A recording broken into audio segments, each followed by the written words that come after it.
I was refilling the salt shakers at Brew 3 when Damiano Vitale walked into my diner and told me to get in a car. I did not know he was Damiano Vitale. I want that on the record first. I did not look up at the bell over the door at 11:14 on a Tuesday night in November and think, there is Damiano Vitale, Mafia king of Providence, Rhode Island, coming to collect me. I thought there's another man in a coat walking into my diner at 11:14 on a Tuesday night in November, and I have 2 hours and 46 minutes left on my shift, and I have not yet finished the salt shakers, and I do not have the room in my Tuesday for a man in a coat. That is what I thought. My name is Nora Bennett. I was 29 years old. I was a size 22. I had been working the 6 to 2 shift at the diner on Atwells Avenue 6 nights a week for 14 months, and I had $911 in my checking account, and my mother was in memory care in Warwick, and the memory care unit had raised their rate by $140 a month in October, and I had not caught up yet, and I was not going to catch up before Christmas, and I had a rhythm on Tuesday nights that got me through, and the rhythm was the salt shakers. The salt shakers took 23 minutes if I did them right. I did them at 11 o'clock every Tuesday. I started at booth 1, and I went along the row to booth 6, and then I did the 4 two-tops by the window, and then I did the 6 seats at the counter, and by 11:23, I was finished and I put the salt canister back in the pantry, and I wiped down the counter, and I made a fresh pot of coffee, and I stood at the register with my hands flat on the formica, and I looked at the clock over the service door, and I said quietly in my head, 3 hours to go, Nora. 3 hours to go. That was the rhythm. The rhythm was the thing that kept my hands from thinking about my checking account. The bell over the door rang at 11:14. I did not look up. I was at booth 3. Mr. 2, Alfaro, was in booth 3. Mr. Alfaro was 71 years old, and he came to the diner on Tuesday nights at 10:45 for a piece of pie and a cup of coffee, and he stayed until 11:30. And he did not talk very much anymore, because his wife had died in August, and he had not gotten back the words he had used to use with her, and I did not push him. He was in the booth. I was pouring salt into the shaker. I heard the bell over the door, and I heard 3 sets of footsteps come in, and I heard the door close, and I heard the footsteps stop 3 feet inside the doorway, and I did not look up. Hector was on the grill.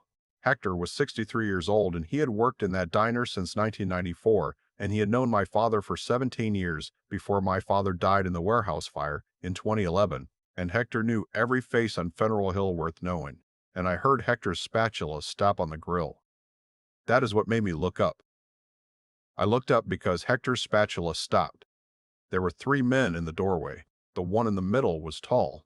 That was the first thing. He was in a black overcoat with rain on the shoulders, and under the overcoat, he was in a charcoal 3-piece suit, and under the suit, a white shirt open at the collar, no tie, and he had a gold signet ring on his right hand, and his hair was dark and cut close on the sides and longer on top, and he had gray at the temples, and he had a jaw you could carve out of stone if you had time, and only one piece of stone worth using. And his eyes were gray, the way the ocean is gray, in November in Rhode Island, which is to say not gray at all, but the closest anyone was going to get. The 2 men on either side of him were shorter. They were built through the shoulders. They were in dark coats. One of them had his hands folded in front of him at the belt. The other had his hands in his coat pockets, and I understood, without knowing anything about anything, that the man on the right had one hand on a piece of metal in his coat pocket, and that he was standing where he was standing so that a piece of metal in his coat pocket would have the whole diner in its line of sight. I did not put down the salt canister. I want you to know that. I did not put it down. I finished pouring salt into Mr. Alfaro's shaker. I screwed the lid on the shaker. I set the shaker on the table in front of Mr. Alfaro. I said, "There you go, Mr. Alfaro. You are all set." Mr. Alfaro was not looking at me. Mr. Alfaro was looking at the 3 men in the doorway. I said quietly, "Mr. Alfaro, look at me." He looked at me. I said, "Mr. Alfaro, you are going to finish your pie. You are going to finish your coffee. When you are ready to go, you are going to walk out the front door, and you are going to walk home, and you are not going to look at anybody in this diner on your way out. Are we clear?" Mr. Alfaro said quietly, "Nora, are we clear, Mr. Alfaro?" "Yes, Nora." "Good." I took the salt canister off the table. I turned around. I walked past the three men in the doorway at a distance of 6 feet without looking at any of them, and I put the salt canister on the counter, and I picked up the coffee pot off the burner, and I turned around and I looked at the man in the middle. I looked at him for the length of one breath. I said, "There are open booths on the left. Sit anywhere. I will be with you in a minute." He did not sit down. He walked toward me. He walked at the pace a man walks who does not know he is walking too quickly for the room, and the two men on either side of him did not move, and he stopped 4 feet from me, at the corner of the counter where the register was, and he put both of his hands on the formica, and he looked at me across the coffee pot, and he said quietly, in a voice that had a small roughness at the edges and an accent underneath the American I could not place, "Get your coat. You are coming with me.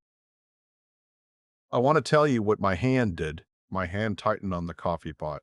That is what it did. My hand tightened on the coffee pot at 11:15 on a Tuesday night in November behind the counter of my father's diner on Atwells Avenue. And I felt the tightening. And I felt the coffee pot get warmer against my palm, and I felt Mr. Alfaro's eyes on the side of my face from booth 3. And I felt Hector's spatula not moving on the grill. And I felt the two men in dark coats standing 3 feet behind the man in the charcoal suit. And I felt the memory care unit in Warwick where my mother was asleep in a bed with a window, and I felt the 911 dollars in my checking account. And I felt 14 months of Tuesday night salt shakers. And I did not put down the coffee pot. I looked at the man in the charcoal suit. I said, "Not until my shift ends." He did not move. I want to tell you about that too, because I have thought about it a lot in the 4 months since, and I have thought about the shape of it. And the shape of it is important. Damiano Vitale did not move. He did not blink. He did not tilt his head. He did not put his hand out. He did not say anything. His face did not do a thing you could have described to a police sketch artist. But something inside his face did a thing, and I saw it, and I did not have a word for it in November, and I have a word for it now, and the word is recognition. He recognized something at 11:15 on a Tuesday night in November behind the counter of my father's diner, and I did not know what he recognized. And I would not know what he recognized for 3 hours, and he did not tell me until 2:17 in the morning at booth 4 with the diner closed in the rain on Atwells Avenue. He said, "Excuse me." He said it quietly. He was not asking me to repeat myself. He was asking me if I had said the thing I had just said, and he was giving me a chance to walk it back. And I want you to know that I heard the chance he was giving me, and I did not take it. I said, "Not until my shift ends. My shift ends at 2. If you want to talk to me, you can sit in a booth, and I will bring you a coffee, and I will do my job, and I will come to your booth at 2, and we will talk. If you cannot wait until 2, you can leave. Those are the choices." He looked at me for a long moment. I looked at him back. I did not blink. I have been asked since how I did not blink. I did not blink because I was 29 years old, and I was a size 22, and I had been carrying my mother in Warwick for 2.5 years by myself, and I had spent 14 months of Tuesdays behind the counter of my father's diner learning that I did not have the room in my body to be afraid of small things. And this was not a small thing, and I did not have room for it either. And I had made a rule of myself in the summer of 2022 that I was not going to be afraid of anything I could not do something about. And I could not do anything about the man in the charcoal suit at 11:15 on a Tuesday night in November, so I was not going to be afraid of him, and I was going to do my job. That was the rule. I did not know if it would hold. It held. Damiano did not move for a long moment, and then, without looking away from me, he said quietly, "Marco, Thomas, sit in the car." The two men in dark coats did not move. The one on his right, the one with his hand in his coat pocket, said quietly, "Boss." "Sit in the car, Marco." "Boss." "She was." I said, "Sit in the car, Marco." Marco sat in the car. He and Thomas walked out of the diner. The bell over the door rang. The door closed. Marco did not look at me on his way out. Tomas did. Tomas looked at me for one full second on his way out, and he did not smile, and he did not nod, and he did not do anything I could have described to a police officer, and I understood. in that 1 second that Tomas was going to be a person in my life for a while, and I did not know how, and I did not know why, and I filed it, and I looked back at Damiano. He was still at the corner of the counter. His hands were still flat on the formica. He said, "Booth 4. He said it like a man asking a question. I said, "Booth 4 is open." He walked to booth 4. He sat down. He faced the door. He put his hands on the table, folded, one on top of the other, and he looked at me across the counter, and he did not open a menu, and he did not take out a phone, and he waited. I walked to booth 3. I said, "Mr. Alfaro, how was the pie?" Mr. Alfaro said quietly, "Nora, who's that man?" "Mr. Alfaro, I do not know. He is a customer. He is going to sit in booth 4 and drink a coffee, and I am going to do my job, and you are going to finish your pie. Are we clear?" "We are clear, Nora." "Good." I refilled Mr. Alfaro's coffee. I walked to booth 4. I set the coffee pot on the table. I took my order pad out of my apron pocket. I took the pencil from behind my ear. I did not sit down. I stood at the end of the table the way a waitress stands at the end of a table. And I looked at Damiano and I said, "What can I get you?" He looked at me for a long moment. He said, "Coffee, black, and the meatloaf." "The meatloaf is the Wednesday special. It is Tuesday. I do not have meatloaf." "What is the Tuesday special?" "Chicken and rice." "Chicken and rice." "Yes, all right. Chicken and rice." I wrote it on the pad. I did not look up at him while I wrote it. I said, "It comes with a roll and a small salad. Do you want the salad?" "Yes." "Dressing? What do you have?" "Italian, ranch, blue cheese, honey mustard, oil and vinegar." "Oil and vinegar." "Oil and vinegar." All right. I finished writing. I tore the ticket off the pad. I walked to the pass-through. I put the ticket on the wheel. Hector was at the grill. Hector was not looking at me. Hector was looking at the ticket. Hector said quietly without turning around, "Nora." "Hector, are you all right?" "I am all right, Hector." "Nora." "Hector, I am doing my job." "Hika, I am doing my job." "He is doing his. We are all going to get through the next 2 hours and 45 minutes. And then he's going to talk to me, and I'm going to talk to him, and I'm going to come home. Do not do anything, Hector. Do you hear me? Do not do anything." "Nora." "Do not do anything, Hector." Hector was quiet for a long moment. He said, "All right, Nora." "Good." He turned the ticket on the wheel. He picked up a piece of chicken from the tray. He put it on the grill. I turned around. Damiano was watching me from booth 4. I walked back to the counter. I took a clean mug from the shelf. I poured a coffee. I walked to booth 4. I set the coffee in front of him. I did not spill it. I did not spill any of it. I want you to know that. My hand did not shake. I set the coffee down and I said, "Cream and sugar in the caddy. Your food will be up in about 8 minutes. I have other tables. I will be back to check on you." He said quietly, "Miss Bennett."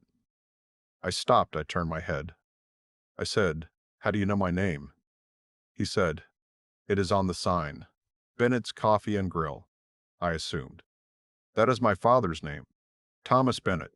He is dead. He died in a warehouse fire in 2011. He looked at me for a long moment. He said, "I am sorry, Miss Bennett. I did not tell you so you would say you were sorry." "I know." "Then why did I tell you?" "Because you wanted me to know that you have a name of your own, and it is not the name on the sign, and you would like me to ask for it before I use it." I looked at him. I said, "My name is Nora." "Nora." He said it slowly. He said it once. He did not say it a second time. "Nora what?" "Nora Bennett. My father's name is on the sign." "My name is Nora. Nora Bennett." "Yes. Thank you." "For what?" "For your name." I did not answer. I walked back to the counter. I put the coffee pot on the burner. I stood behind the register with my hands flat on the formica, and I looked at the clock over the service door, and I said quietly in my head, 2 hours and 43 minutes to go, Nora. 2 hours and 43 minutes to go." The rhythm held. Mr. Alfaro left at 11:31. He put a $5 bill on the table. He always put a $5 bill on the table. His pie was $3.75 with tax. The tip was $1.25, and he always put a 5, and I always kept the change, and that was the shape of Tuesday. He walked past booth 4 without looking at Damiano. He walked out the front door without looking back. The bell over the door rang. The door closed. Mr. Shell. Alfaro walked south down Atwells Avenue in the rain, and I watched him through the window until he turned the corner at Sutton Street. And then I went to booth 3, and I cleared his plate and his cup, and I wiped down the table, and I reset the place setting for the next customer, and I did all of it without looking at booth 4. Damiano watched me the whole time. Not the way men watched me. I want you to know that too. Damiano Vitale did not watch me at booth 3 on a Tuesday night in November the way men had watched me before. He did not watch my body first and my face second. He did not watch my face first and pretend he was not watching my body second. He watched the way a man watches a woman who is doing something he did not know she was going to be able to do, and he watched it patiently, and he did not comment on it. And I felt the watching on the side of my face the whole time I was resetting booth 3, and I did not look up. Hector brought the plate up at 11:33. I picked it up from the pass-through. I carried it to booth 4. I set it down in front of Damiano. I said, chicken and rice, roll, salad, oil and vinegars on the side. Do you need anything else? He said, Nora. Yes. Sit down. No. Nora. I am on my shift, mister. I am on my shift. I do not sit down on my shift. When my shift ends at 2, if you're still in this booth, I will sit down. Until then, I will bring you coffee, and I will bring you food, and I will bring you the check when you are ready for it. And I will not sit down. Do you understand what I am telling you? He looked at me for a long moment. He said, Yes, Dora. I understand you. Good. I walked back to the counter. The bell over the door rang at 11:39. A man I did not know came in. He was in his 40s. He was in a hooded sweatshirt. He looked around the diner. He looked at booth 4. He looked at Damiano. He looked at me.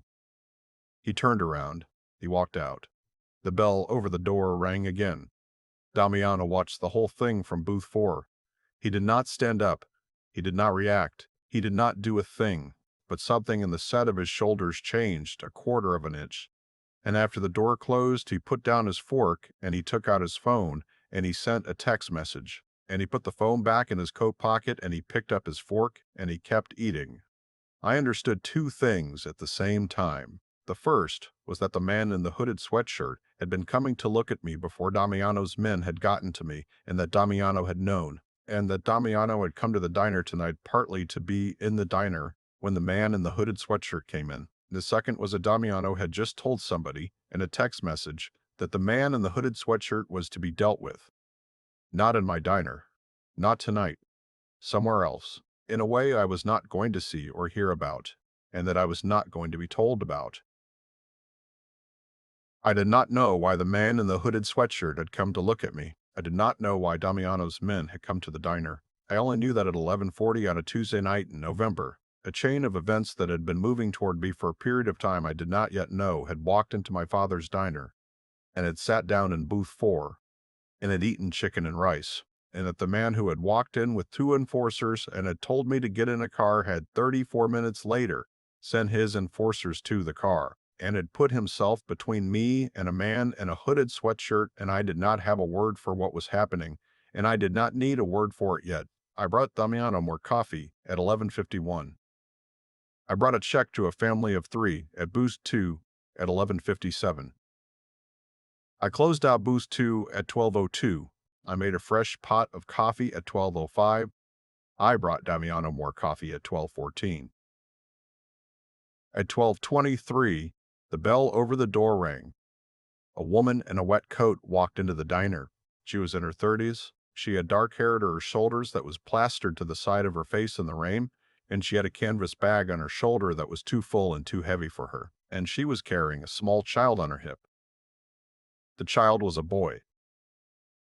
He was wearing pajamas under a wet coat. He was asleep. He was maybe 4 years old. He had dark hair. He had my grandmother's chin. He was my cousin Rosa's little boy. He was Danny. Rosa was standing in the doorway of my father's diner at 12:23 on a Tuesday night in November, with a canvas bag on her shoulder and a 4-year-old asleep on her hip.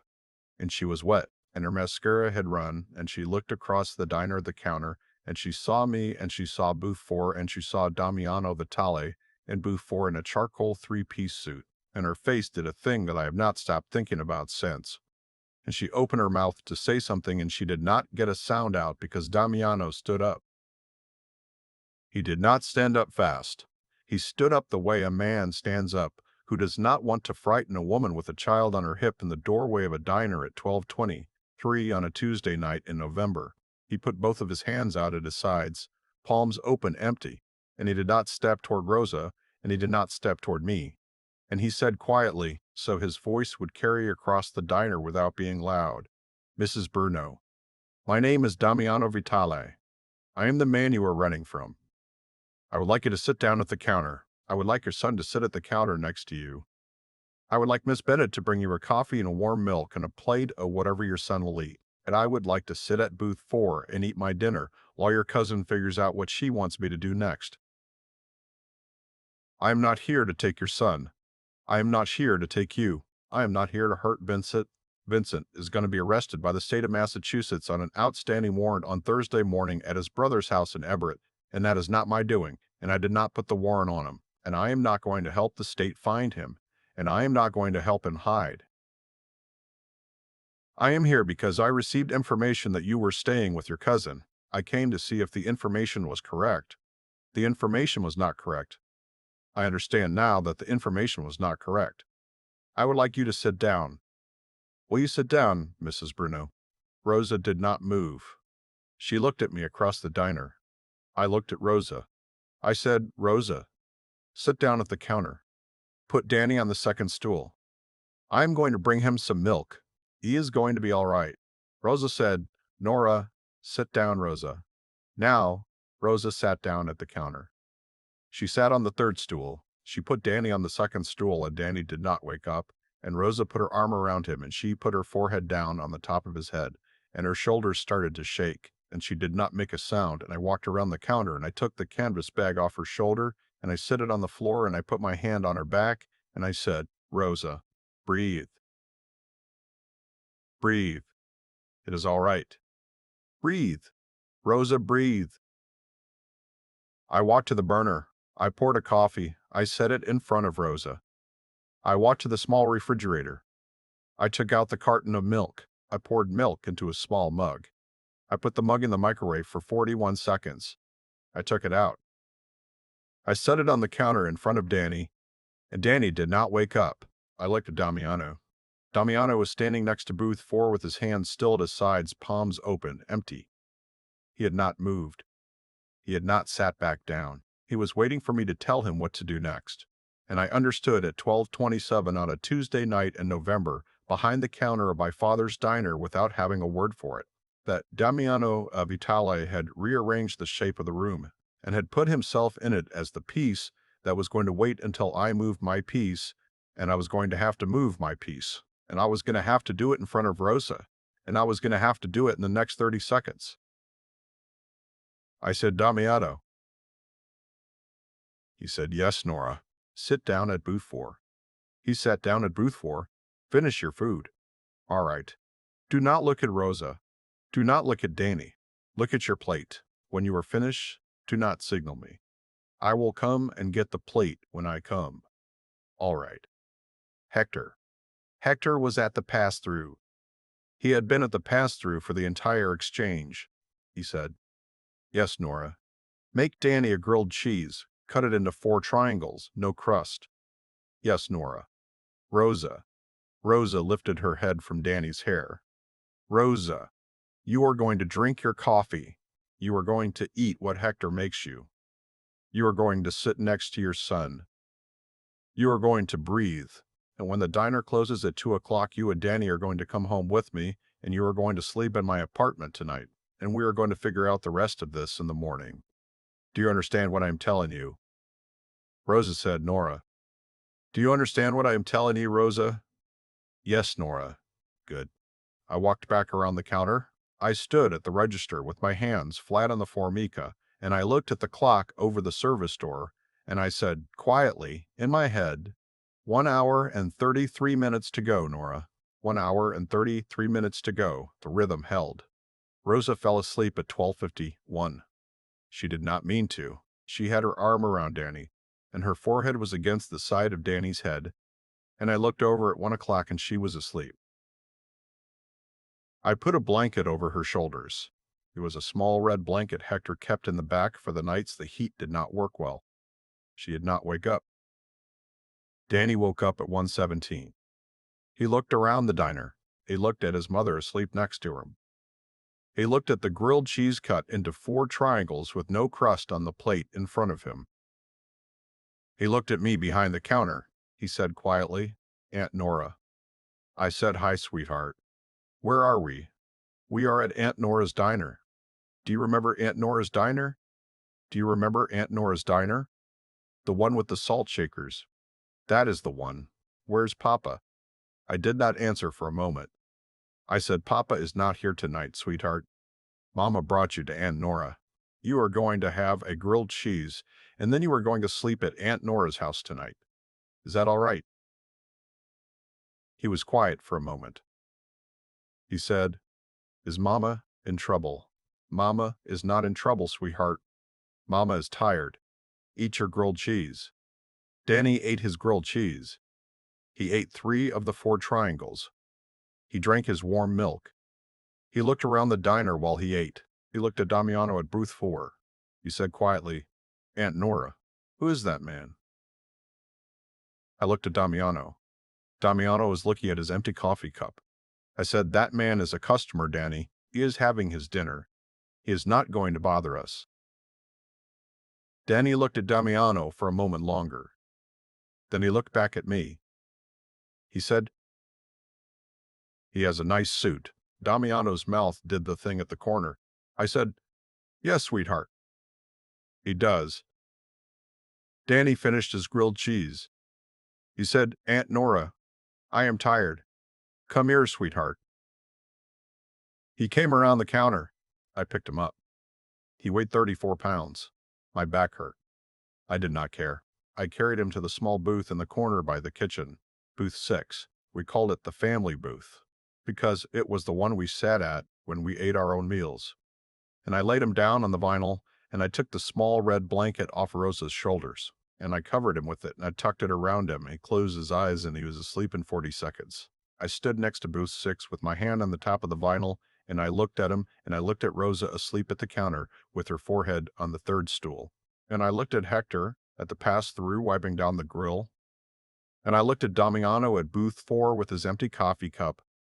And I looked at the clock over the service door, and it was 1:23, and I had 37 minutes left on my shift, and I walked back to the counter, and I poured myself a coffee for the first time all night.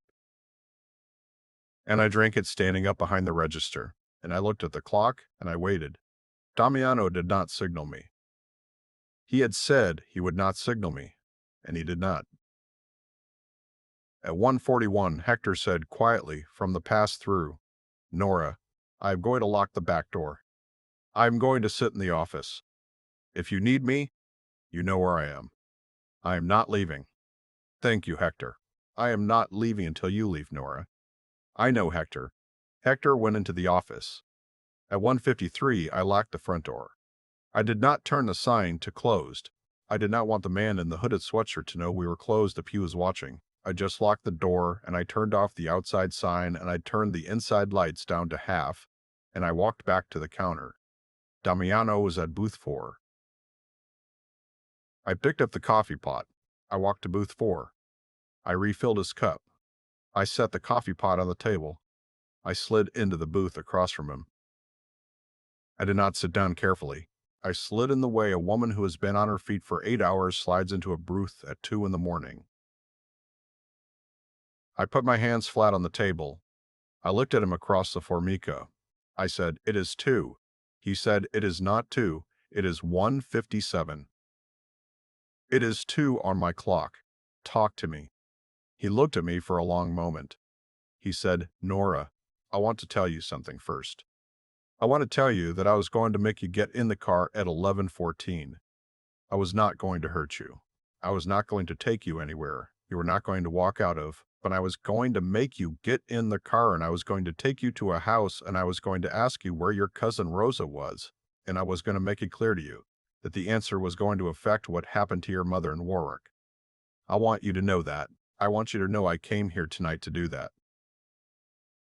I did not do that, because you told me to sit down and drink a coffee, and I sat down and drank a coffee, and in the 2 hours and 43 minutes I sat in booth 4, I understood without you telling me that you did not know where Rosa was, and that if you had known where Rosa was, you would not have told me.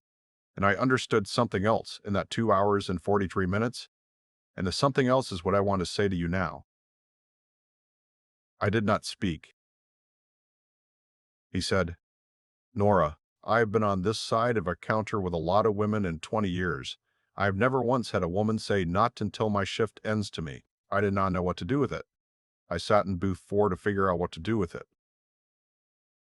I did not figure it out until Rosa walked in. When Rosa walked in, I understood that I had come to this diner tonight to do a thing to a person who did not deserve to have that thing done to her, and that I had been going to do it because the information I had been given told me she was hiding something, and that the person who had given me the information, Vincent Bruno 3 days ago, in a room in the North End of Boston in exchange for a favor I did not grant him, and am now not going to grant him, had lied to me about her, and had used her to buy himself 24 hours he did not deserve to buy.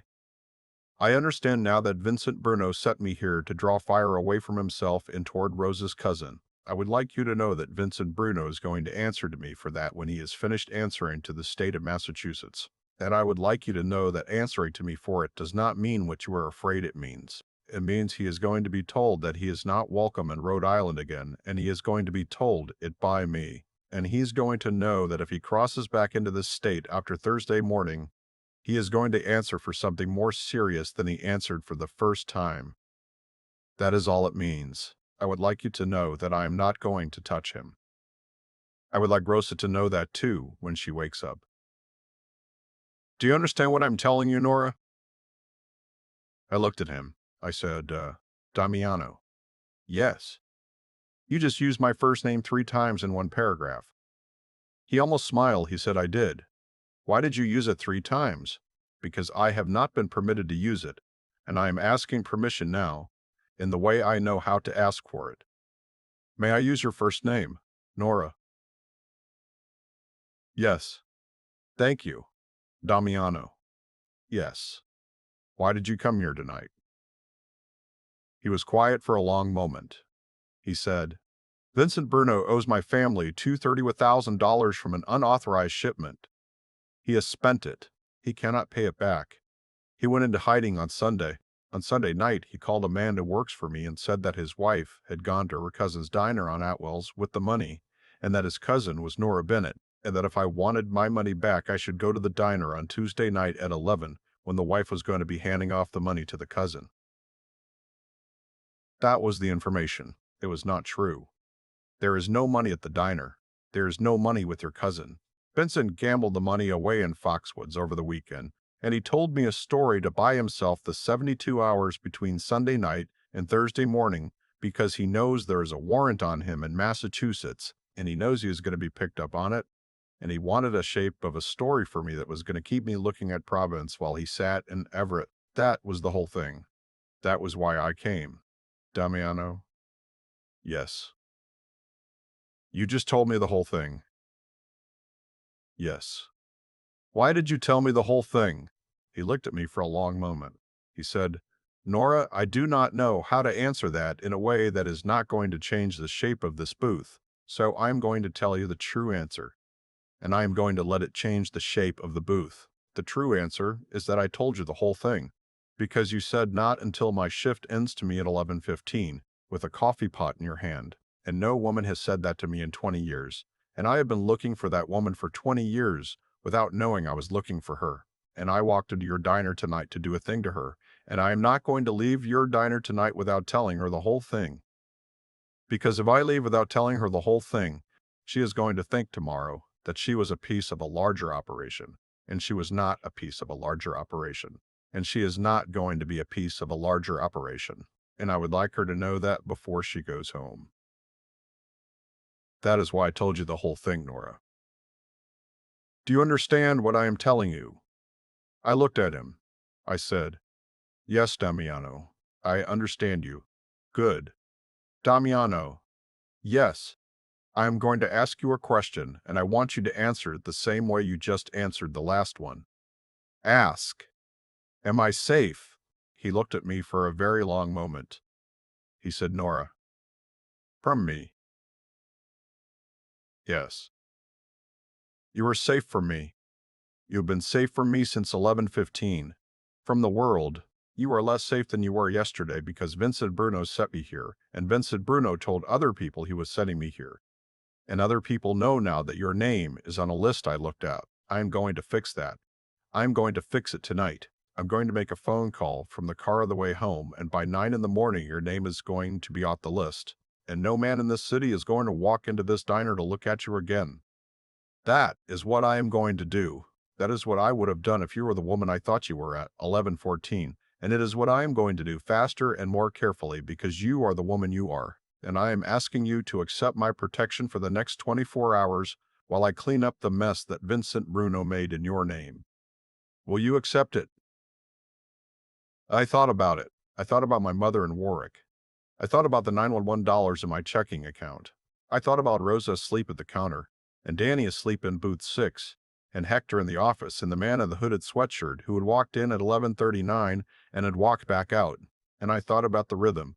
I said, Damiano, I accept it. For the next 24 hours. Not longer. If you need to talk to me after 24 hours, you come to this diner and you sit at booth 4 and you order a coffee and you pay in cash. And you talk to me at the end of my shift and you do not send anybody to my apartment. And you do not send anybody to Warwick. And you do not send anybody to Hector. Is that a deal? That is a deal, Nora. Say it. That is a deal, Nora Bennett. Good.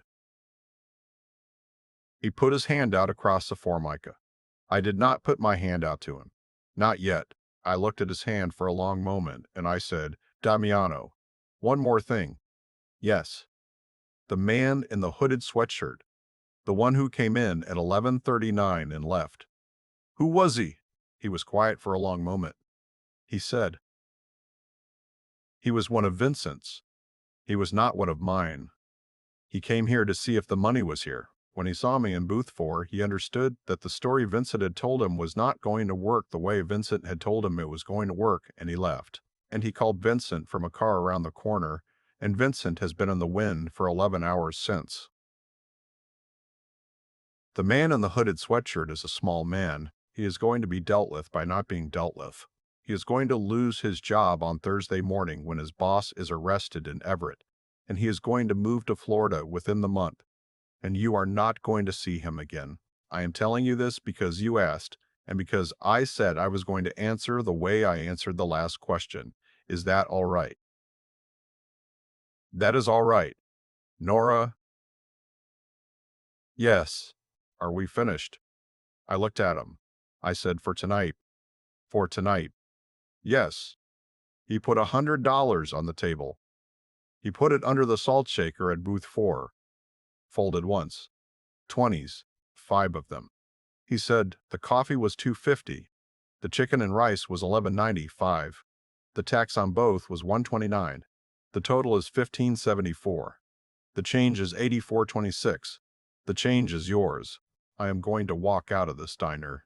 I am going to sit in my car until Rosa and Danny and you are in Hector's car, and Hector is driving you home to your apartment. And I am going to follow the car at a distance of 300 yards, and I am not going to get out of my car in front of your apartment. And I am going to sit in the car until the light in your apartment goes on, and then it goes off, and then I am going to drive home.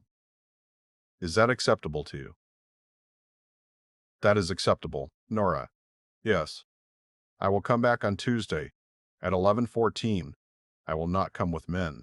I will sit in booth 4, and I will order a coffee, and I will pay in cash, and I will not signal you, and I will leave when you close. I will keep coming on Tuesdays until you tell me not to come. Is that all right? I looked at him. I looked at him for a long moment, and I thought about the 14 months of Tuesday night salt shakers, and I thought about the rhythm, and I thought about what he had just said, and I understood. At 2:17 on a Wednesday morning in November behind the counter of my father's diner on Atwells Avenue, that a piece of my Tuesday was about to become a piece of his Tuesday, and that a rhythm I had built by myself in 14 months was going to have another person in it, and that I did not know how long and I did not know how much, and I did not know at what cost. And I said, "That is all right, Damiano." He stood up. He put on his overcoat. He walked to the door. He unlocked it. He did not ask me for the key. He had watched me lock it. He had watched the shape of the lock, and he unlocked it with the same key on the same ring that was hanging on the hook by the register, which he had not touched, which meant he had memorized the shape of the lock at 153 when I had locked it, and had opened it now with a technique I did not want to think too hard about. And he stopped in the doorway, and he turned around and he looked at me across the diner and he said, "Good night, Nora." "Good night, Damiano." He walked out. The bell over the door rang. I locked it again behind him. I turned around. Rosa was awake at the counter. She was looking at me. Her mascara was still running. She said, "Nora, who was that man?" I looked at her. I said, "Rosa, I do not know yet. Come on, let's go home." Hector drove us home in his Buick. He drove us at 3 in the morning up Atwells Avenue and left on Sutton and down 2 blocks and left again on Pleasant Street.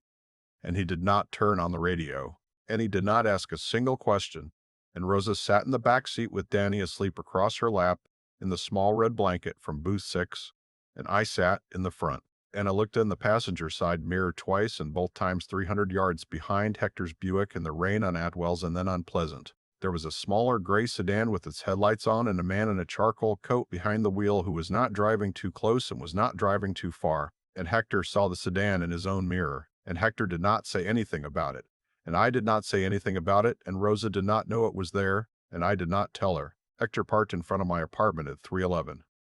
He got out. He came around the car. He opened Rosa's door. He took Danny out of Rosa's lap without asking, and he cradled Danny against his own shoulder the way a man cradles a grandchild he does not have yet, and he carried Danny up the 2 flights of stairs to my apartment, while I unlocked the front door of the building and Rosa carried the canvas bag, and he laid Danny on my couch, and he tucked the small red blanket around him, and he stood up, and he looked at me, and he said, "Nora." "Yes." "Hector, I am going to sit in my car in front of your building until 7 in the morning. I am going to sleep in the car. I have slept in the car before. I am not going home tonight. Hector." "Nora, there is a man in a gray sedan at the end of the block." "I know there is. I saw him. He is going to sit in his car until my light goes off and then goes back on in the morning." "I know that too, Nora. I saw him at 11:15. I saw him at 12:23. I saw him from the pass-through. I know the shape of a man who watches from a car. I am not going home tonight because a man in a gray sedan is a stranger to me. And I am not a stranger to you. And I am going to be at the curb whether he is there or not. Are we clear?" "We are clear, Hector." "Good." He kissed the top of my head. He had not done that in 9 years. He had done it once at my father's funeral in October of 2011, and he had not done it again until 3:11 on a Wednesday morning in the middle of November, and he walked out of my apartment, and I heard the front door of the building close behind him, and I heard the Buick door open and shut on the street, and I closed my apartment door, and I locked it, and I put the chain on. Rosa was standing in the middle of my living room with the canvas bag still on her shoulder. She was looking at Danny on the couch. She said quietly, "Nora." I said, "Rosa, sit down. Put the bag down. Sit down." She sat down on the floor next to the couch. She put her forehead against the couch cushion next to Danny's forehead. Her shoulders started shaking again. She was not making any sound. I sat down on the floor next to her. I put my hand on her back. I did not say anything for a long time. At 3:23 she said, "I did not know he had told them we had the money, Nora. I swear to God, Nora, I did not know." "I know, Rosa. He called me on Sunday night. He said he was in Everett with his brother. He said the Vitales were looking for him. He said I should take Danny and go to my mother's. I went to my mother's. My mother said no. My mother said, Rosa, I have raised my children. I am not going to have a Vitale man knock on my door for you. She put us out on the porch. I took Danny and I went to a motel at Woonsocket. We were there Monday. We were there Tuesday. I ran out of money at 7 o'clock. I did not have anywhere to go. I thought if I came to you at the diner, and if I told you what had happened, you would let me sleep on your floor for one night while I figured out what to do next. I did not know he had used your name. I did not know Nora. I did not know. I know Rosa. Breathe. He used my son Nora. I know.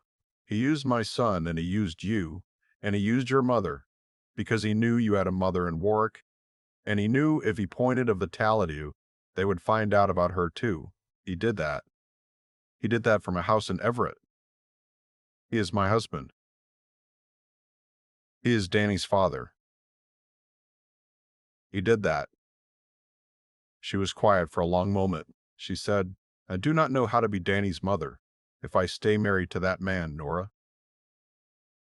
I did not answer. I did not answer because I understood sitting on the floor of my apartment at 3:25 in the morning next to my cousin Rosa, that Rosa had just said out loud a sentence that she had been carrying for a long time, and that the sentence did not need me to answer it, and that if I answered it, I would be answering it for the wrong reasons. And I put my hand on the back of Rosa's neck, and I kept it there, and Rosa cried for another 11 minutes without a sound, and Danny slept, and at 3:36, Rosa lifted her head from the couch cushion, and she wiped her face with the sleeve of her wet coat, and she said, Nora. Who was he? Damiano Vitale. I know he was Damiano Vitale, Nora. He said his own name at the door. I mean, who was he? To you. In booth 4. I looked at her. I said, Rosa. He was a customer. He had a coffee. He had chicken and rice. He paid in cash. He left $100 on the table. Nora, he was a customer for 1 hour and 13 minutes, Rosa. Then Danny walked in on your hip, and Damiano Vitale stood up in a booth of my father's diner, and he told you his own name, and he told you he was not going to take your son. That is who he was in booth 4. Rosa was quiet. She said, Nora, he is going to come back. He is going to come back on Tuesday. How do you know? Because he said so. Rosa looked at me for a long moment. She said, Nora, are you going to be all right? I said, Rosa, I have been all right for 2.5 years by myself. I'm going to be all right for the rest of my life by myself. If he wants to come and sit in booth 4 on Tuesday nights and drink a coffee, he can sit in booth 4 on Tuesday nights and drink a coffee. That is not a change in my life. That is a customer. Get up off the floor. Take Danny into my room. He is going to be more comfortable in my bed than on the couch. I will sleep on the couch. Rosa got up. She picked up Danny. She carried him into my bedroom. I heard her lay him down. I heard her lie down next to him. I heard her breathing get slower after 11 minutes. I sat on the floor of my living room next to the couch with my back against the couch cushion, and I looked at the light coming through the curtain from the streetlight outside. And I looked at the shape of Hector's Buick at the curb through the crack in the curtain. And I looked past Hector's Buick to the end of the block where a gray sedan was parked with its lights off now, and I sat like that for a long time. At 4:17, the light in my apartment went off. I mean the overhead. I turned it off. I turned on the small lamp by the couch instead because Rosa would want a light on if she woke up. And Danny would want a light on if he woke up, and I turned off the overhead. And I looked out the window, and 300 yards down Pleasant Street, the headlights on the gray sedan came on for 1 second and went back off, and I understood that Damiano Vitale had seen the light change, and I understood that he was going to sit at the end of the block until I turned the lamp off in the morning. And I did not know how to feel about that. I lay down on the couch at 4:21. I slept from 4:23 to 7:11, and at 7:11 I woke up and I turned off the lamp and I looked out the window. And the gray sedan was gone, and Hector's Buick was still there. And Hector was in the driver's seat with his head tipped back and his mouth slightly open. And I walked out to the curb in my gray cotton robe and my flat slippers at 7:15. And I knocked on Hector's window, and Hector opened his eyes, and I said, Hector, go home. Sleep in your own bed. I will see you at 6. He said, Nora, are you sure? I am sure, Hector. Go home. He went home. I went upstairs. Rosa and Danny were still asleep in my bed. I stood in the doorway of my bedroom for a moment, and I watched them. And Danny was on his side with his little hand curled up under his cheek, and Rosa's arm was across him, and I looked at both of them, and I said quietly in my head, all right, all right, all right. I closed the door. I went into the kitchen and I made coffee. At 8:02, the phone in my pocket buzzed. It was a number I did not know. I looked at it for a long moment. I answered it. I said, "Hello, Nora. It is Damiano." I sat down at the kitchen table. I said, "How did you get this number?" "Hector gave it to me." "Hector did not give you this number." "You are right, Nora. Hector did not give me this number. Bianca, in the lobby at St. Anne's Memory Care in Warwick, gave it to me at 7:40 this morning after I called her and told her who I was. And she told me she was not going to give me your number until I told her the truth about why I was asking. And I told her the truth, and she asked me one more question. And I answered it, and she gave me the number, and she asked me to tell you that she gave it to me. And she asked me to tell you what her question was, and the question was, Mr. True, Vitale, are you a person Nora needs to be protected from, or a person who is going to protect her? And I told her, I am not sure yet, Miss Bianca. I only met her last night, but I would like to be the second one, and I am not going to be the first. And Bianca said, all right, Mr. Vitale, that is honest. That is enough for now. And she gave me the number. That is how I got the number, Nora. I put my hand over my mouth. I said, Damiano. Yes. You called St. Dan's at 7:40 this morning. Yes. You told Bianca who you are. Yes. You knew you were not going to get the number unless you told her. I knew that. You told her the truth about why you were calling. I did. Why did you do that? He was quiet for a long moment. He said, Nora, because you told me last night that I was not to send anybody to Warwick. And I am not sending anybody to Warwick. I am telling Bianca who I am, so that if I ever appear at St. Anne's, because I might, Nora, at some point. I might, if you invite me. Bianca will know my name, and Bianca will not have to be afraid of me. And Bianca will not have to protect your mother from me because Bianca will already know she does not have to. That is why I did it. I did it to make Bianca's job easier before I ever asked her to do it. Do you understand what I am telling you? I could not speak for a moment. I said, yes, Damiano, I understand you. Good. That is not why I called. Why did you call? I called to tell you three things, and then I am going to hang up, and I am going to leave you alone until Tuesday. Are you ready? I am ready. 1. Your name is off every list in this city as of 6 o'clock this morning. No man is going to walk into your diner again to look at you. 2. Vincent Bruno was picked up in Everett at 5:32 this morning. It was earlier than I told you last night. I moved their arrest up because I did not want him to have another day free to make a phone call. He is in custody in Massachusetts. He is going to be in custody for a long time. He is going to answer to the state, and the state is going to answer to what he did with the money, and my family is not going to press for our share, because pressing for our share would keep his name and Rosa's name in a paper file that I do not want them in. That is done. 3. Rosa's mother's house on Bradford Street has a lien on it that Vincent put on it in June without your aunt's knowledge. He forged a signature. It is a criminal matter, and it is being handled.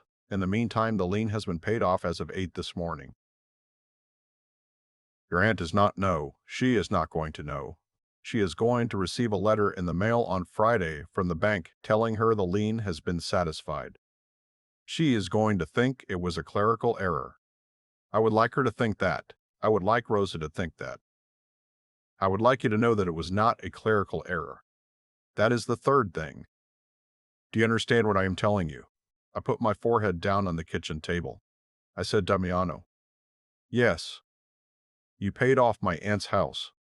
I paid off a lien that was placed on your aunt's house by a criminal act. That is a different thing. A lien is a piece of paper. Removing a piece of paper is not the same as buying a house.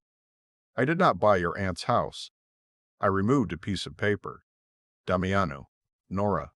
How much was the lien? That is not a question I am going to answer, Nora. Damiano. Nora, I am not going to answer, because if I answer it, you are going to spend the next 4 months trying to pay it back, and you are not going to be able to pay it back. And you are going to feel a way about that I do not want you to feel. And I did not do it to make you feel a way. I did it because it needed to be done, and I had the resources to do it. And it took me 11 minutes on a phone call at 6:23 this morning. And that is the end of the shape of that story. Do not chase the number, Nora. It is a piece of paper. It is gone. Let it be gone. I was quiet. I said, Damiano, Rosa cannot know. Rosa is not going to know. Rosa is going to leave Vincent. She said so at 3:25 this morning on the floor of my living room. Good. Rosa is going to need help. I know she is going to need help, Nora. That is not something you have to ask me for. I'm going to send Mrs. Costa to you on Thursday. Mrs. Costa is my household manager. She is 59 years old. She has been with my family for 31 years. She has helped a lot of women leave a lot of men. She knows how to do it without a Vitale name attached to it. She is going to come to the diner on Thursday afternoon at 3 when you have a break, and she is going to sit at booth 4 with a small notebook, and she is going to introduce herself to Rosa as a friend of Bianca's from the memory care place, and she is going to help Rosa do the paperwork on Vincent and the paperwork on custody. And Rosa is not going to know Mrs. Costa's last name. Is that acceptable to you? Damiano.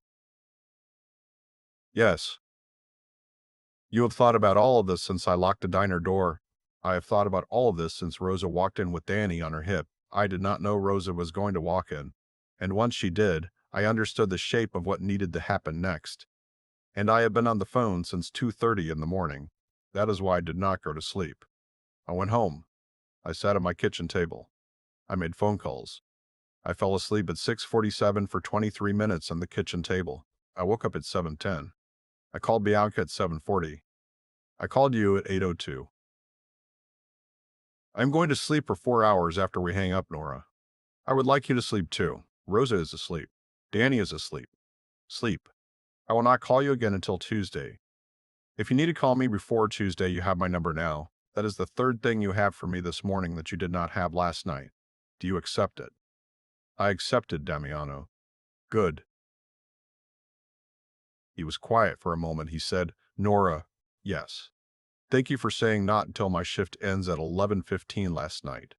Damiano, yes. Do not thank me for that. I am thanking you for what I want to thank you for, Nora. I laughed. It was not a big laugh. It was small, and it was tired, and it was surprised. I said, all right, Damiano, go to sleep. Good night, Nora. It is morning. It is morning for you. It is night for me. Good night. He hung up. I sat at my kitchen table with the phone in my hand at 8:15 on a Wednesday morning in the middle of November, and I looked at the phone, and I saved the number under the name Booth 4. I did not save it under his name. I saved it under Booth 4 because I did not know yet how to save it under his name. And Booth 4 was accurate, and Booth 4 was the shape it had. And I was going to let it be the shape it had until it became a different shape, and it was not going to become a different shape for 4 months. And it was not going to become the final shape for 6 months, and I was not going to know either of those things at 8:15 on that Wednesday morning. And I put the phone face down on the table, and I finished my coffee, and I sat at the table, and I looked out the window at Pleasant Street until Rosa woke up at 9:02, and Rosa came into the kitchen in one of my nightgowns, because she had not brought her own, and she was so small in it that the shoulder was almost falling off her collarbone. And she sat down at the table across from me, and she looked at the coffee pot, and she said, Nora. Yes, Rosa. Bradford Street. The lien. He put a lien on Mama's house. I did not react. I said, Rosa, what are you talking about? She looked at me. She said, he told me in September. He was drunk. He said he had put a lien on Mama's house to cover a debt. He said Mama was not going to know unless the debt did not get paid. I did not tell Mama. I did not know what to do about it. I had been sick about it for 8 weeks. Nora, what am I going to do? I looked at my cousin across the table. I said, Rosa, when did he say the lien had been placed? June. And how much? 63,000. I closed my eyes, I opened them, I said, Rosa, I am going to tell you something, and I am not going to tell you where I heard it, and I am not going to tell you a name, and you are going to have to trust me. Are you ready? Yes. There was a lien on Mama's house. It was placed by Vincent in June. It was for $63,000. It was placed with a forged signature. That is a criminal matter, and it is being handled by people who know how to handle it. The lien has been paid off. Mama's going to get a letter on Friday from the bank telling her the lien has been satisfied. Mama's going to think it was a clerical error. You are going to let her think that. You are not going to say a word to her about it. Do you understand what I am telling you? Rosa looked at me for a long time. She said, Nora, who paid the lien? That is one of the things I am not going to tell you. Nora, Rosa, do you understand what I am telling you? Rosa closed her eyes. She said, Yes, Nora, I understand you. Good. I made her a cup of coffee. Danny woke up at 9:41. He came into the kitchen in his pajamas. He climbed up on Rosa's lap. He looked at me. He said, Aunt Nora. Yes, sweetheart. Is the man in the nice suit going to come back? Rosa's face did a thing. I said, He is going to come back on Tuesday, sweetheart. He is going to sit in a booth. He is going to have a coffee. He is not going to bother us. Danny thought about that. He said, Aunt Nora, can I have a grilled cheese for breakfast? I said, Yes, sweetheart. You can have a grilled cheese for breakfast. I made him a grilled cheese for breakfast. I cut it into 4 triangles, no crust. That was the Wednesday. Damiano came back on Tuesday at 11:14. He came alone. He did not have Marco or Thomas with him. He was in the charcoal 3-piece suit and the black overcoat with rain on the shoulders, and he walked into the diner at 11:14 the way a man walks into a diner he has walked into before. And he did not look at me at the counter, and he walked straight to booth 4, and he sat down, and he folded his hands on the table, and he waited. I picked up the coffee pot. I walked to booth 4. I poured him a coffee. I said, chicken and rice. He said, chicken and rice. He said, please. Salad, please. Oil and vinegar, please. I wrote it on the pad. I walked to the pass-through. I put the ticket on the wheel. Hector looked at the ticket. Hector looked at me. Hector did not say anything. Hector turned the ticket on the wheel and picked up a piece of chicken. I brought Damiano his food at 11:31. He said, thank you, Nora. I said, you are welcome, Mr. Vitale. He looked up at me. He almost smiled. He said, Mr. Vitale, Mr. Vitale, Mr. Vitale. In the diner, on my shift, in front of Hector, in front of the customers. That is what I'm going to call you when we are working. Is that all right? That is all right, Nora. I walked back to the counter. He ate his food. He drank his coffee. He left at 12:47. He put $100 under the salt shaker at booth 4. Folded once. 20s. 5 of them. He said, good night, Nora. And I said, good night, Mr. Vitale. And he walked out, and the bell over the door rang, and the gray sedan pulled away from the curb. And Hector said, from the pass-through, Nora. Yes, Hector. That was quiet. Yes, Hector. He did not signal you. He is not going to signal me, Hector. He paid $100 for a $15 dinner. I know, Hector. Hector was quiet for a moment. He said, Nora, are we going to have that happen every Tuesday? I said, yes, Hector. Every Tuesday. All right, Nora. He came back the next Tuesday. He came back the Tuesday after that. He came back every Tuesday for 16 weeks in a row. He sat in booth 4. He ordered a coffee and a Tuesday special. He paid in cash. He left $100 folded under the salt shaker every single Tuesday, and I put the change, $84.26 the first Tuesday, and $85 and change most of the Tuesdays after, into a coffee tin on the top shelf of my closet. And by the end of the 16 weeks, the coffee tin had $1,047 in it, and I had not touched a dollar of it, because it was not tip money, and I did not know what it was. And I was going to give it back to him when I figured out what it was, and I was not going to know what it was until the 17th Tuesday.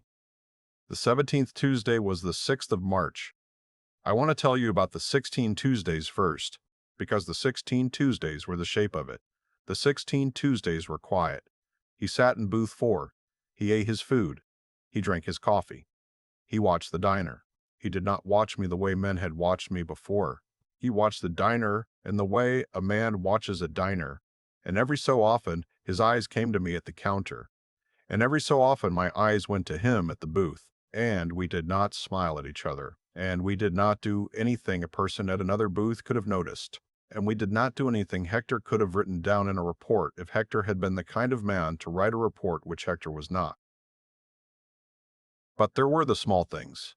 On the 3rd Tuesday he brought me a book.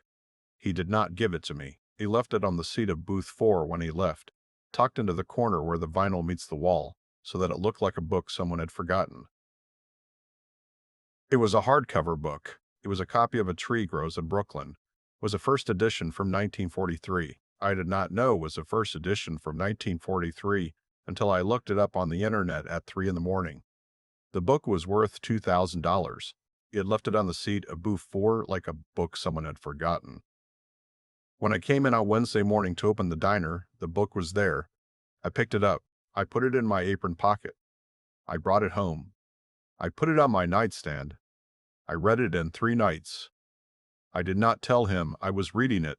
On the next Tuesday, I brought the book back to the diner in my apron pocket, and at midnight, when Damiano was in booth 4 and the diner was almost empty, I walked to booth 4 with a coffee pot in my hand, and I set the coffee pot on the table, and I set the book on the seat next to him in the corner, where the vinyl meets the wall, and I said, "You left this last Tuesday."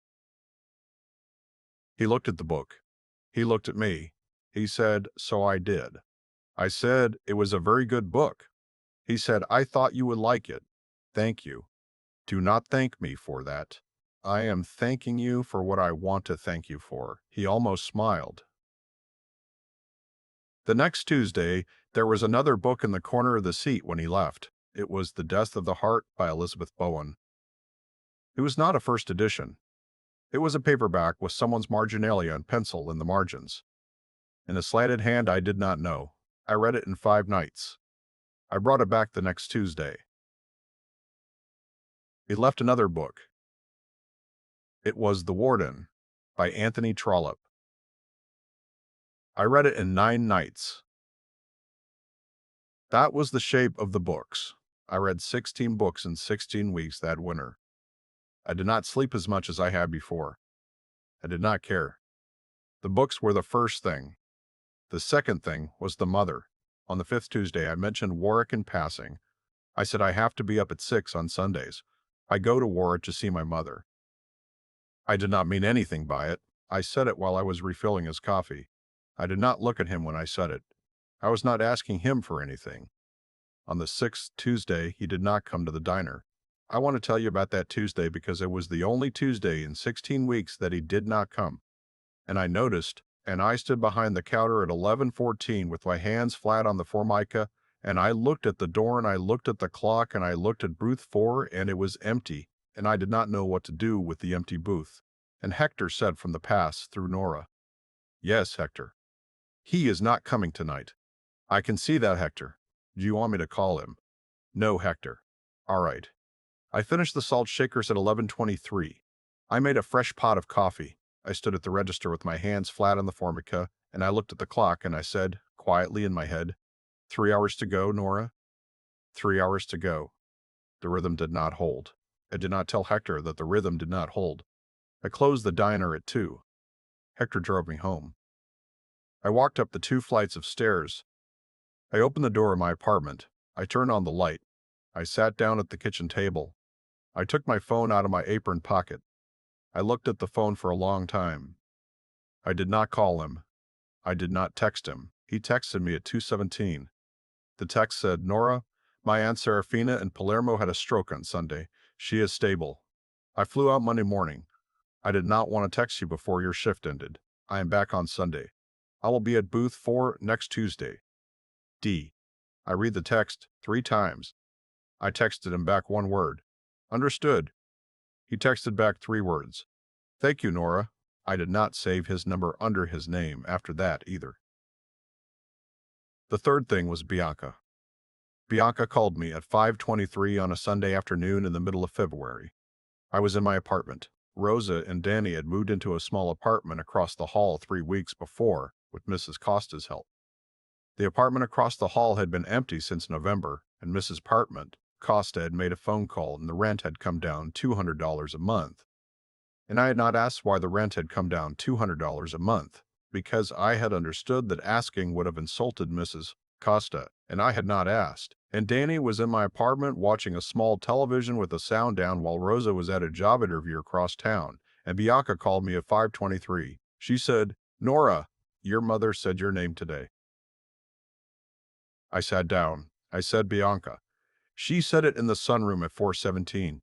She was watching the bird feeder. She said, "Nora," once, out loud in a voice I have not heard her use since 2019. She did not say it again. I sat with her for another 20 minutes. She did not say anything else, but she said it, "Nora. She said your name. I wanted you to know." I could not speak for a moment. I said, "Thank you, Bianca. There is one more thing." "Yes. Mr. Vitale called me on Wednesday. He asked me if it would be all right if he came to St. Anne's on a Sunday afternoon with you. He said he did not want to come without asking me first. I told him I would ask you. I am asking you, Nora. Would you like to bring him?" I put my hand on my forehead. I said, "Bianca, did he ask on Wednesday or before Wednesday?" "He asked on Wednesday, around noon, 2 days after his aunt in Sicily died. She died on Wednesday morning. Nora, I do not know if he told you. He called me from the plane home, and he asked if he could come to Warwick with you on a Sunday, and I said I would ask. And he said, 'Miss Bianca, do not ask her right away. Ask her when you feel it is right to ask her. I am not in a hurry.'" Bianca: "Yes, Nora. His aunt died on Wednesday." "On Wednesday, Nora. He did not tell me she died. He told me she had a stroke. He did not tell me she died." "He is not going to tell you, Nora. He told me because I asked him a question and he answered the question honestly and he asked me not to tell you, and I'm telling you anyway, because I have been thinking about it for 2 weeks and I have decided you should know before you decide about Warwick. Do you understand, Nora?" "Yes, Bianca, I understand. Would you like to bring him?" I looked at the wall of my kitchen. I said, "Bianca, not yet. I want to think about it. I will call you back by Friday." "All right, Nora." She hung up. I sat at the kitchen table for a long time. At 5:41, Danny came in from the living room in his socks. He said, "Aunt Nora, the man is on TV." I said, "What?" "The man in the nice suit. From the diner. He's on TV." I got up. I went into the living room. Danny had been watching a small channel that did local news. There was a man in a charcoal suit on the screen. He was walking out of a courthouse. Reporters were asking him questions. He was not answering. The Quran at the bottom of the screen said VATA Howley. Family Attorney Declina's comment on grand jury proceedings. The man in the suit was not Damiano. It was his lawyer. But Danny had seen a man in a charcoal suit on TV, and he had said the man in the nice suit, because for Danny, the man in the nice suit had a face and it was Damiano's. And Danny had been carrying that face since November, and I sat down on the couch next to my godson, and I put my arm around him, and I said, "That is not the same man's sweetheart. That is a friend of the man's." Danny looked at me. He said, "Aunt Nora, is the man in the nice suit our friend?" I did not answer for a moment. I said, "Yes, sweetheart, he is our friend." Danny thought about that. He said, "Aunt Nora, I like him." I said, "I know, sweetheart, I know."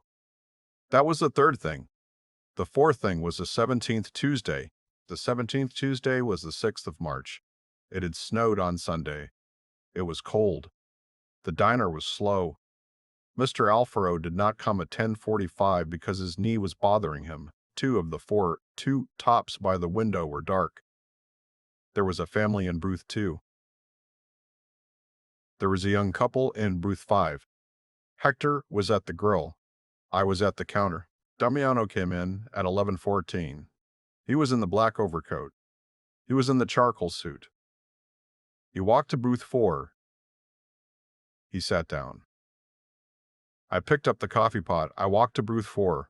I poured him a coffee. I said, chicken and rice. He said, Nora? Yes. Sit down. Nora? Yes. Sit down. No. He looked at me. He said, Nora, I am not asking you to sit down for me. I am asking you to sit down for a reason. Sit down. I looked at him. I set the coffee pot on the table. I slid into booth 4 across from him. He was quiet for a long moment. He said, Nora, my Aunt Serafina died on the 8th of February. I did not tell you at the time. Bianca told you 2 weeks ago. I know Bianca told you because Bianca told me on Wednesday that she had told you, and Bianca told me because Bianca is honest, and Bianca did not want to lie to me on your behalf. I am not upset. I am telling you so that we are on the same page. All right, I have been thinking about what I want to say to you tonight for 6 weeks, Nora. I have written it down twice. I have thrown it away twice. I am not going to try to give you the version I wrote down. I'm going to try to give you the shape. All right. He looked at me across the formica. He said, Nora, I have sat in this booth every Tuesday for 16 weeks. I have not sat in this booth because I wanted something from you. I have sat in this booth because I did not want to lose the thing that happened at 11:15 on the first Tuesday, and I did not know how to keep it except to be in the same booth at the same time every Tuesday and let it be. That is what the 16 weeks have been.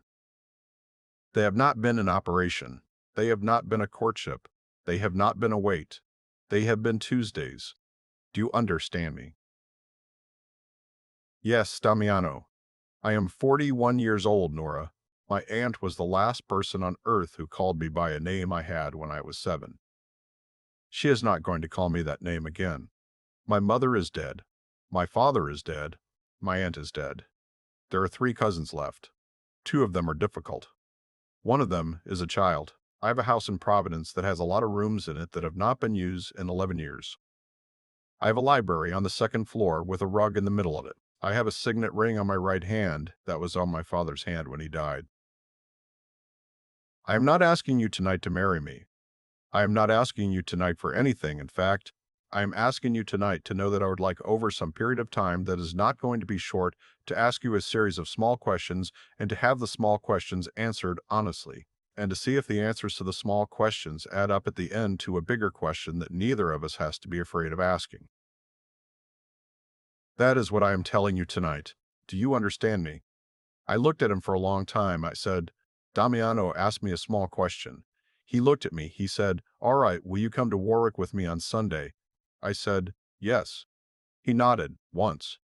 He said, that is enough for tonight. Thank you, Nora. He put $100 under the salt shaker. He stood up.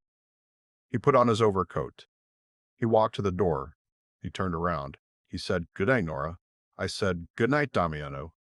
He walked out. I sat in booth 4 for another minute with my hands on the formica, and I looked at the empty coffee cup across the table, and I looked at the $100 under the salt shaker, and I said quietly, all right, Damiano. All right, we went to Warwick on the 11th of March. Damiano drove. He drove the smaller gray sedan. He was in a plain black coat over a dark sweater. He was not wearing the signet ring on his right hand.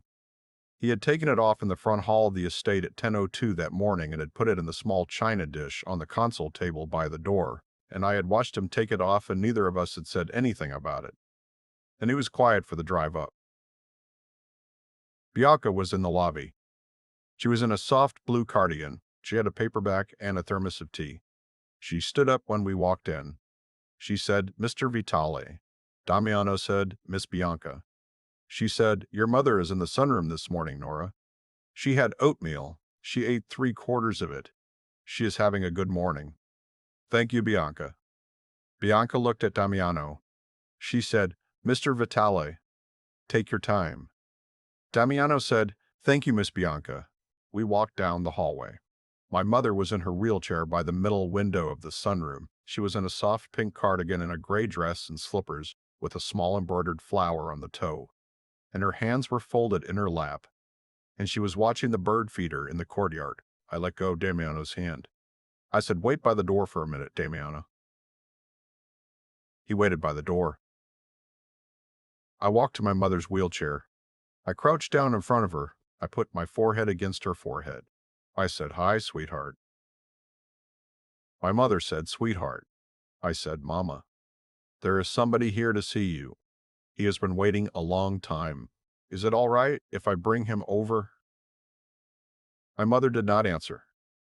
She did not answer because she did not answer questions anymore. I stood up. I turned toward the door. I nodded at Damiano. He came across the sunroom. He came slowly. He crossed the sunroom at the pace a man crosses a room when he has decided he is not going to arrive too quickly and frighten a woman in a wheelchair by a window. And he stopped 1 foot from my mother's chair, and he went down on one knee on the tile floor next to her wheelchair. And he put both of his hands on the arm of her wheelchair, palms up empty, and he looked at my mother's face, and he did not speak, and he waited. My mother did not look at him for a long time. At 10:41, she turned her head. She looked at him. She looked at his face for a full minute. I counted. I could not help counting. She said, quietly, "Sweetheart." Damiano closed his eyes. He opened them. He said, "Yes, ma'am." She looked at him for another moment. She said, "You are cold." I put my hand over my mouth. Damiano said quietly, "Yes, ma'am, I am cold."